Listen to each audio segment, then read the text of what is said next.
Էլեկտրաէներգիայի սակագները շարունակում են մնալ իշխանությունների և ընդդիմության քննարկումների օրակարգում։ Ուղիղ 3 ամիս է, ինչ էլ ցանցերը զրկված է լիցենզիայից։ Այն պետականացնելու մասին վարչապետ Նիկոլ Փաշինյանը հայտարարել էր հայ առաքելական եկեղեցուն աջակցելու մասին հեծի սեփականատեր Տաշիր ընկերությունների խմբի նախագահ Սամվել Կարապետյանի հայտարարությունից ժամեր անց։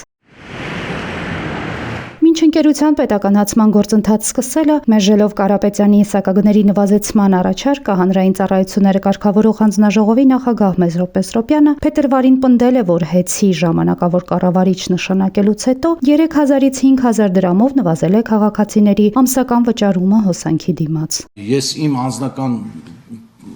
օրինակն եմ ասում, շատ են եղել փողոցում դեպքեր, երբ անծանոթ քաղաքացիներ ճանաչելով ինձ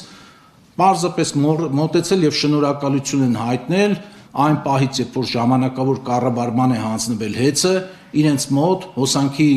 այդ վճարները 3, 4, 5000 դրամով պակասել են։ Մեզրոպյանը դա բացատրում է պետության կողմից նշանակված ժամանակավոր կառավարչի արդյունավետ գործունեությամբ, մինչդեռ Հայաստանը միջազգային արբիտրաժային դատարանում դատական գործընթացի մեջ է ընկերության սեփականատիրոջ հետ։ Հեծ տնօրենի նախկին պաշտոնակատար Դավիթ Ղազինյանը համամիտ չէ այս տեսակետի հետ։ Նրա տվյալներով մատուցվող ծառայությունների որակի վերաբերյալ բողոքների աճ է գրանցվել, երբ նոր ղեկավարությունը նրան ստիպել է հեռանալ ընկերությունից։ Զարմացած է կարգավորող մարմնի ղեկավարի հայտարարությունից, որը լինելով անկախ մարմին պաշտպանում է իշխանության տեսակետը եւ վստահեցնում, թե սպառողներն անձամբ շնորհակալություն են հայտնում իրեն։ Ես ունեմ այլ ինֆորմացիա, ինչպես նաեւ մեր սպասարկման կենտրոններում բողոքների քանակի աճի, նույն Facebook-յան տերությունում իրական մարդիկ գրում են իրենց ծախսերը ինչքանով են աճել եւ այլն, այսինքն անդրադառնալ իր արած հայտարարություններին, որ քաղաքում մոտենում են, փողոցում մոտենում են մարդիկ շնորհակալություն են հայտնում,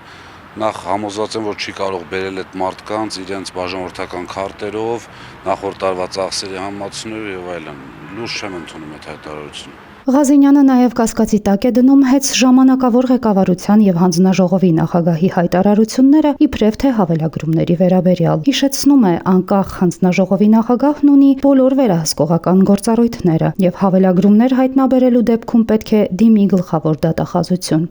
Այսինքն ստացվում է, որ մեր ժամանակ մենք կարող էինք այդպես բոլորի վրա հավելագրում անել եւ անպատիժ մնալ, կներեք 1000 անգամ, եթե այդպիսի բան անգամ տեսականորեն չնայած գոյություն չունի, եթե այդպիսի անգամ տեսականորեն կա, որ իշխանությունները 1 րոպե շուտ պետք է հեռանան։ Մեզրոպյանի խոսքով իրենց ուղղված դիմումները դեռ կուսումնասիրվեն, սակայն հունվարին հավելագրումների առկայությունը բացառում է։ Ես իմ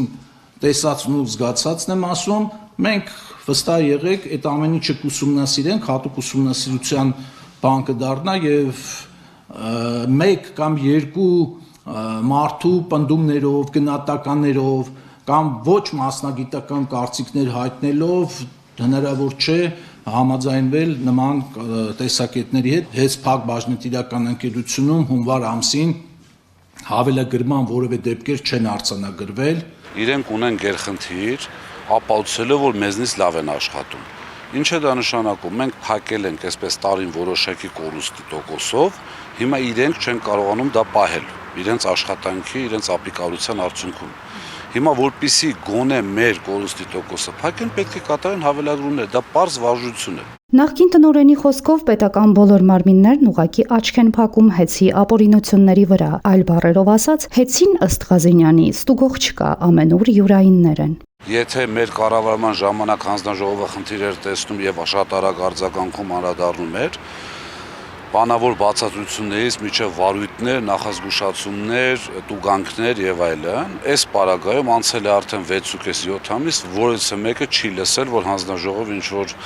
լավ գոնե մոնիտորինգ անի ինչ-որ թեմայի հետ կապված։ Մեր ձևով շարժումը դեկտեմբերի սկզբին հայտարարել էր հոսանքի սակագնի նվազեցման համապետական ստորագրահավաքի մեկնարկի մասին, պնդելով, որ սակագինը կարող է նվազել 3 դրամով դրական հաշվեկշռի շնորհիվ։ Ավելի վաղ հեծի տնօրենների խորհրդի նախագահ Նարեկ Կարապետյանը հայտարարել էր, որ ՀԾԿՀ-ն մերժել է սակագինի իջեցնելու առաջարկը։ Տաշիր կապիտալը սակագինի իջեցնելու առաջարկով երկրորդ անգամ էր դիմել հանձնաժողովին։ Ղազինյանն այսօր արդեն այլ մտահոգություն ունի։ Եթե մինչև այժմ հոսանքի համար քաղաքացին ավել էր վճարում հնարավոր հավելագրումների պատճառով, ապա ընտրություններից հետո կբարձրանա հոսանքի սակագինը։ Համոզված եմ, որ 26 թվականի ընտրություններից հետո սակագինը թանկանալու է, Ղազենյանը կասկածի տակ է դնում հավելագրումների մասին պնդումները, դրանք որակելով դերասանություն, քանի դեռ չի հայտնաբերվել ստվերային վաճառքը։ Նա հիշեցրել է Սամվել Կարապետյանը հետսում ունի շուրջ 1 միլիարդ դոլարի ակտիվներ։ Ըստ փորձագետի միայն քաղաքական ավանտյուրիզմի հետևանքով երկիրն արդեն կորցրել է շուրջ 50 միլիոն դոլարի ներդրում։ Հակադարձելով պետական կառավարման արդյունավետության մասին ժամանակավոր կառավարիչ Ռոմանոս Պետրոսյանի թեզերին, Նարեկ Կարապետյանը դեռ 2025 թվականի նոյեմբերին հայտարարել էր, որ Պետրոսյանը խնայողություններ է իրականացրել գնելով ցածրորակ կցորդիչներ։ Դա հանգեցրել է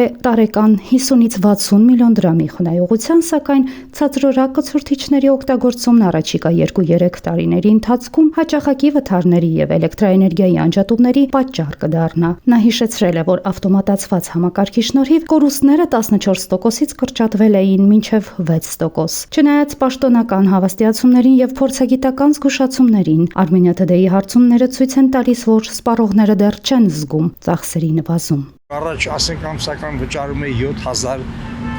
ոցել այս ամիս վճարել եմ 14000։ Նույն անձերի քանակով, նույն ձևի օգտագործելով։ Նախորդ ավելի լավ էր, քան հիմա։ Չէ, երևակայ, ոչ էլ ավելացել է։ Քանի գնաց տարին տարվա վրա ավելի շատացավ խոսքով ու շատ դժվարացավ ամեն ինչը։ Միշտ ուծել եմ 6000, 7000, այս անգամ 15000 եմ ուծել։ Աշխատում ենք, շատ չվառենք, ծրտին նստում ենք։ Այդպես։ Ուզում ենք գյուլա գնանք, մինչև մահանանք։ 43000 ենք ուծել հունվարի համար։ Երևի այդքան է վառել ենք էլի, ավելի շատ եմ վճարել անցյալ տարի։ 56000։ Հիմա երևի նկատում եմ, եթե համեմատեմ անցյալ տարվա հետ, հա, կա նվազում։ Նվազում, Երբևէ երբևէ Հայաստանում նման բան չի եղել, որ ինչ-որ մի բանի արժեք բարձրանա, էական չի դասանդամը թե հոսանք, թե բենզին, հետո իջնի մի որոշ ժամանակ հետո միշտ բարձրացել է։ Չի, նվազել է։ Ամեն ասացին, որ հավատաս, մենք դրախտում ենք ապրում։ Քաղաքացիների համար առաջնային է մնում մեկ հարց. արդյոք հաշվիչների ցուցմունքները համապատասխանում են իրական սպառմանը եւ ինչպիսին կլինի սակագինը քաղաքական վերադասավորումներից հետո։ Ոչ մի տարբերություն փոփոխություն չկա։ Սուտ որ ասում է թե թանկացել է, այժանացել է, չգիտես ինչ արել։ Դա պետք է իմանանք այս ընտրություններից հետո։ Արաքսա Սնխչյան, Դմիտրի Անտոնով, Armenia Today։